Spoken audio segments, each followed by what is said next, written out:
ketika dia pertama kali diterbitkan. Ya, jadi tidak perlu kemudian direvisi, susun ulang sesuai dengan kondisi terkini. Saya bilang ke editornya bahwa semua yang ada di dalam 11 cerpen itu adalah hal yang nyata bisa ditemui hari ini. Jadi tidak perlu diucapkan kembali dalam setting yang baru, bahasa yang baru dan sebagainya. Ketika sudah sepakat, kemudian diterbitkan. Jadi kawan-kawan yang membaca buku Satu Kisah Dua Pencerita, saya yakin mempunyai dugaan bahwa karena dijelaskan di pengantar itu bahwa buku ini sudah pernah terbit di 2013. Berarti cerpen-cerpen itu dibuat sebelum tahun 2013. Ya. Dan tidak ada penyesuaian apapun di kondisi hari ini. Ketika misalnya ada cerpen berjudul Petruk jadi bupati, Petruk digambarkan sebagai tokoh yang bodoh, hari ini terjadi. Padahal itu ditulis sebelum tahun 2013, kira-kira begitu. Ketika Petruk bilang bahwa dia punya program makan serabi gratis dan minum jamu gratis, hari ini terjadi. Kira-kira itu ya. Cerpen model Petruk jadi bupati itu ada beberapa, yang Negeri Belewuk, kemudian Ratu Pistol dan sebagainya. Semua cerita disampaikan dengan lugas, tidak menggunakan bahasa seperti di cerpennya Ade Ubaidillah, kira-kira begitu. Mungkin karena dia generasi baru ya, sementara saya bisa dibilang generasi lama, dan memang tahun penulisannya di bawah tahun 2013. Jadi ada yang ditulis tahun 2005, ada yang ditulis sesaat setelah Banten menjadi provinsi tahun 2000 ya, dan seterusnya. Nah, apa yang disampaikan oleh Mas Hilmi Faik tadi, nampaknya Mas Hilmi lebih tertarik ke tema perempuan ya. Yang ayat perempuan memang bicara tentang perempuan. Sumbernya saya gali dari surat Maryam ya, tentang kelahiran Nabi Isa, tapi bukan kelahiran Nabi Isa-nya yang saya kuatkan di situ, tapi bagaimana Maryam menghadapi persoalan dia tidak punya suami. Saya bayangkan saja keperihannya seperti yang ada di cerpen itu. Walaupun saya tentu saja tidak bertemu dengan beliau karena itu ribuan tahun yang lalu ya. Kemudian diselesaikan oleh Khidir juga sama. Bagaimana seorang anak perempuan menyimpan dendam dan menyusun rencana yang rapih untuk bisa membunuh ayahnya. Tetapi ayahnya tidak tahu bahwa perempuan ini adalah anaknya. Datang jauh-jauh dari Jakarta, si tokoh perempuan ini ke Serang, ke Anyer dan sebagainya, hanya untuk membunuh ayahnya. Dan terjadilah pembunuhan itu. Saya selubungi si perempuan itu, namanya Ayu Utami ya Mas. Saya sengaja pakai nama Ayu Utami waktu itu, karena saya ketika menulis itu selalu tergambar wajah Ayu Utami, novelis di Jakarta, dan belum ketemu. Jadi saya pakai nama Ayu Utami ya. Waktu itu lagi booming memang Ayu Utami. Kemudian entah mengapa saya ingin mencari alasan mengapa si anak perempuan ini membunuh ayahnya. Saya harus kasih rasionalisasi kepada pembaca, tetapi tidak ketemu ya, tidak ketemu apa alasan yang paling bagus untuk anak perempuan ini membunuh ayahnya. Tiba-tiba melintas kisah Nabi Khidir itu. Apakah Nabi Khidir ini masuk akal ketika dia membunuh seorang pemuda dan membocorkan lambung perahu? Gak masuk akal. Itu saya pakai. Jadi setidak masuk akal apapun, pembaca ya dipersilahkan menerimanya atau menolaknya. Jadilah saya terpuaskan dengan menulis cerpen itu karena memperoleh rasionalisasi yang sebetulnya tidak rasional. Mas Hilmi tadi bilangnya agak realisme magis kayak gitu. Kemudian yang terakhir itu yang satu kisah dua pencerita, walaupun tadi belum terlampau dikupas oleh Mas Hilmi, itu juga sama tentang perempuan sebetulnya, walaupun ada kisah laki-laki yang bercerita. Jadi satu kisah dua pencerita ini memang jadi judul baru di penerbitan buku yang kedua, karena saya menganggap apa sih fiksi itu? Selama ini kami, kaum fiksionis ini, selalu dipandang sebagai tukang hayal, tukang ngelamun, tiada guna, ya, tidak bermanfaat, dan tidak laku untuk calon mertua. Dianggap orang yang mengada-ada. Tetapi kita lihat hari ini dan hari-hari kebelakang, yang realitas juga lebih sering fiktif, lebih sering fiksi ketimbang fiksi. Nah, jadilah cerpen itu bahwa satu kisah itu bisa diceritakan berbeda oleh dua orang yang berbeda, meskipun dia tokoh yang sama, si laki-laki dan si perempuan. Nah, jadilah tiga cerpen itu memang bicara tentang posisi perempuan. Kalau feminis sih enggak sih ya, saya bukan tokoh feminis ya, tetapi saya berangkat dari keluarga yang lebih banyak perempuan. Kakak, adik itu lebih banyak perempuan, ibu tentu saja perempuan. Kemudian setelah saya menikah, putri saya juga dua-duanya perempuan. Nah, jadi hidup di antara perempuan itu mungkin bawah sadar saya melakukan pembelaan terhadap perempuan, mungkin ya itu. Tapi itu nanti terserah pembaca sih bagaimana memahami cerita-cerita itu. Dua cerpen yang dibahas Mas Hilmi memang tidak terlampau verbal, vulgar dan sebagainya. Tetapi cerpen selebihnya yang ada di buku ini, kecuali cerpen Sokrates, itu memang rata-rata lugas, tembak langsung, ya. Pembaca dengan mudah mengetahui siapa yang dikritik, ya. Kalau kepala dinas saya sebut kepala dinas di situ, kalau kepala bidang saya sebut kepala bidang di situ. Karena apa? Karena saya mengalami semuanya itu. Karena saya juga PNS. Saya ASN, saya tahu kepala dinas seperti apa, kepala bidang seperti apa, dan seterusnya. Kawan sebelah kiri saya, kemudian pihak lain yang bekerja sama dengan saya dan sebagainya. Dan saya tuliskan saja begitu saja karena waktu itu ya, sebelum tahun 2013 nyaris orang nggak bersuara.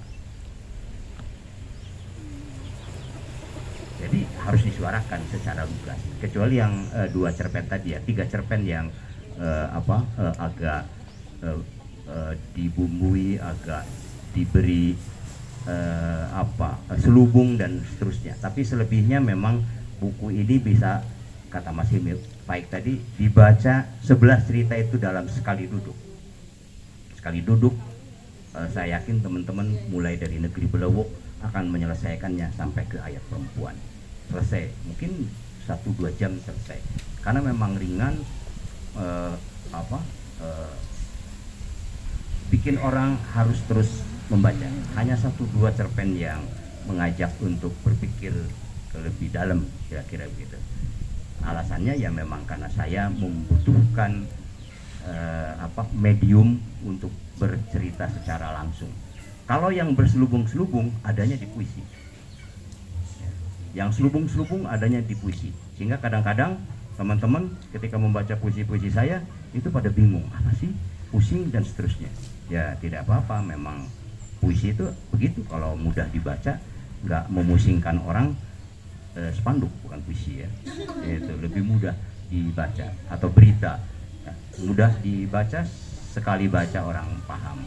Tapi di puisi sampai hari ini saya berkeyakinan seterang apapun dia pasti ada selubungnya, apalagi memang puisi yang macamnya Mas Dodi misalnya ya, itu pasti selubungnya banyak.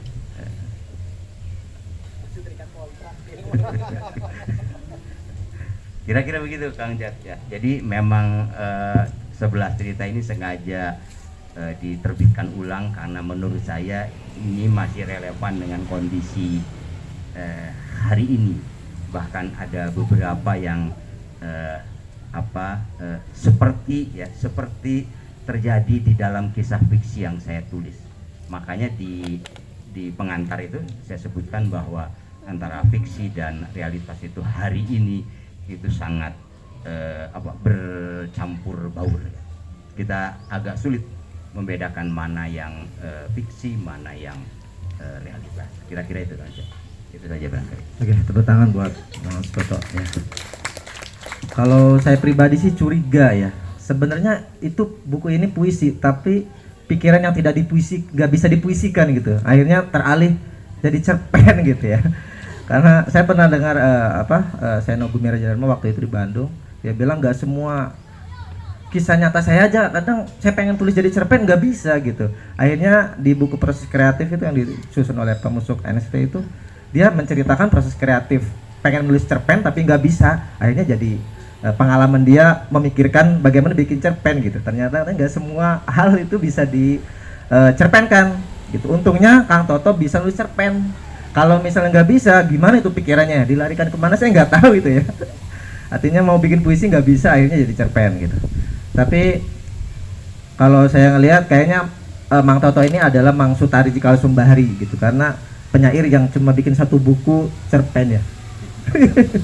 Kalau Sutarji kan hujan menulis ayam tuh ya, udah tok itu aja gitu. Bedanya itu mungkin banyak yang beli dan terkenal, dan ini belum. Jadi yang belum beli tolong beli supaya juga terkenal kayak Mang Sutarji Kalsumbahri. Harus tuh ya teman-teman di sini. Baik, lanjut ke Mang Ade Ubaidil. Gimana proses menyusun buku ini dengan buku yang sebelum-sebelumnya gitu? Oke, terima kasih Kang Cep, Mas Hilmi juga sudah mau membedah buku kami berdua. Selamat sore teman-teman.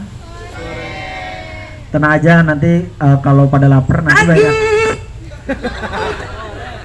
Sore. Lagu berikutnya teman-teman dari saya. Kok bisa masuk? Apa nyanyi aja saya nih ya? Kayaknya emang saya harus udah ganti profesi sih teman-teman.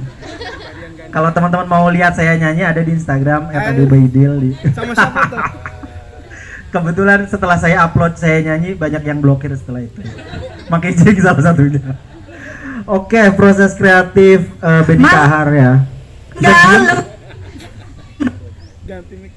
Di mana nih? Oke.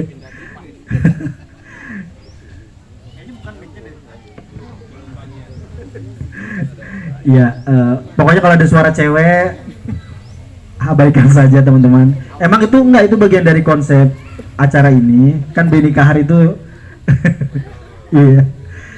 Ya kalau proses kreatifnya saya tuh sudah mau berhenti nulis cerpen sebetulnya Mas Hilmi, karena tadi itu kata Mang Cep udah kebanyakan. Saya pengen coba bikin novel, makanya sempat jeda beberapa buku. Sebelum ini kan ada novel Yuni, terus nulis cerita anak dari kantor bahasa juga, kerjasama, terus jadi editor beberapa buku gitu. Saya tuh mau dikenal dengan sebagai penulis bukan cerpen doang gitu. Makanya saya bilang Kang Toto kalau saya tiba-tiba nulis nerbitin buku puisi jangan kaget ya, karena Kang Toto juga udah mau nerbitin ulang kumpulan cerpennya gitu. Tapi kayak panggilan ya, maksudnya walaupun tidak terbit di media atau di mana, saya tuh diam-diam masih menulis.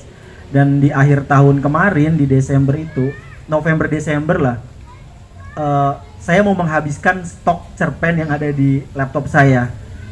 Saya kumpulkan dari Januari ya beberapa tahun ke belakang sampai Desember, ada beberapa cerpen ini yang akhirnya dibukukan. Dan kalau saya tarik ke temanya, entah mengapa semua bicara tentang kehilangan.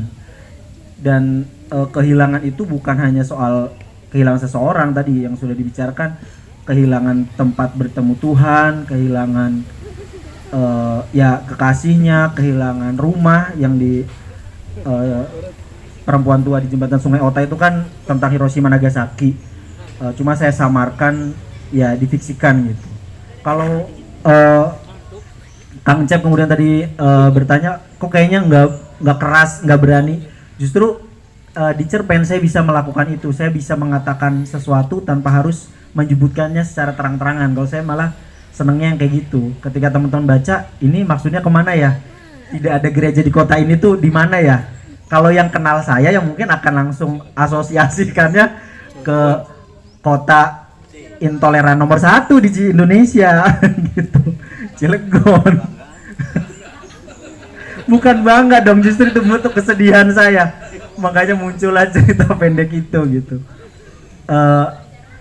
Ya saya selalu menulis sesuatu yang dekat dengan lingkungan saya, karena memang saya tidak pandai untuk berbicara di depan kamera mengeluhkan keluh kesah apa yang saya alami gitu, tapi di nulis itu saya merasa bisa mengekspresikan itu semua. Dan kadang ini yang sulit dijelaskan waktu ditanya proses kreatif. Nulis cerpen tuh kayak punya dunia sendiri gitu, trans gitu. Saya ngerasanya kayak pindah alam dan cuma saya yang bisa merecall semua yang pernah saya baca apa. Kadang makanya saya kalau baca cerpen-cerpen saya yang sudah terbit, kok saya pernah nulis cerpen kayak gini ya. Kadang saya ada kayak gitunya, dan itu kan sulit untuk dibagikan ke teman-teman ya, karena jatuhnya memang pengalaman personal gitu.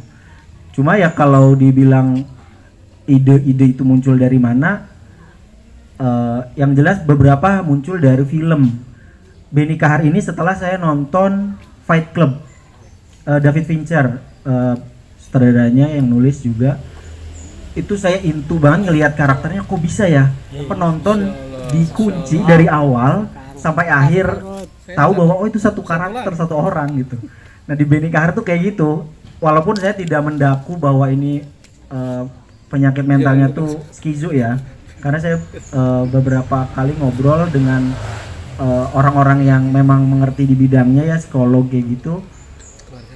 Benny Kahar ini kemungkinan punya kepribadian ganda, split disorder, ya split personality disorder, ada kayak gitunya. Dan sejak awal juga saya tidak mendaku, oh ini penyakitnya ini, oh ini enggak, karena siapa saya gitu, saya nggak punya basic soal mental health. Tapi itu keresahan yang setelah saya nonton Fight Club nulis begitu aja, dan itu kayaknya nggak bisa diulang gitu cara saya menulis seperti itu. Dan setelah dikirim ke Tempo, dimuatlah di sana. Jadi ya kabar baiknya cerpen ini juga mau difilmin dan disponsori oleh Honda Banten. Nah itu produsernya ada di sana tuh, Mang Kijing tuh. Ih gila, produser itu. Gondrong-gondrong itu produser itu. Honor naik, siap. Itu sih Bang Cep. Jadi beberapa memang kadang munculnya enggak yang bisa saya rencanain sehari ini menulis cerpen, itu nggak bisa. Saya tuh pengen 12 bulan minimal 12 cerpen. Pengennya kayak gitu tiap bulan nulis, ternyata nggak bisa gitu. Cerpen tuh ketika ada keresahan di hari itu barulah muncul itu unek-unek itu gitu. Jadi kok bisa larinya ke sana?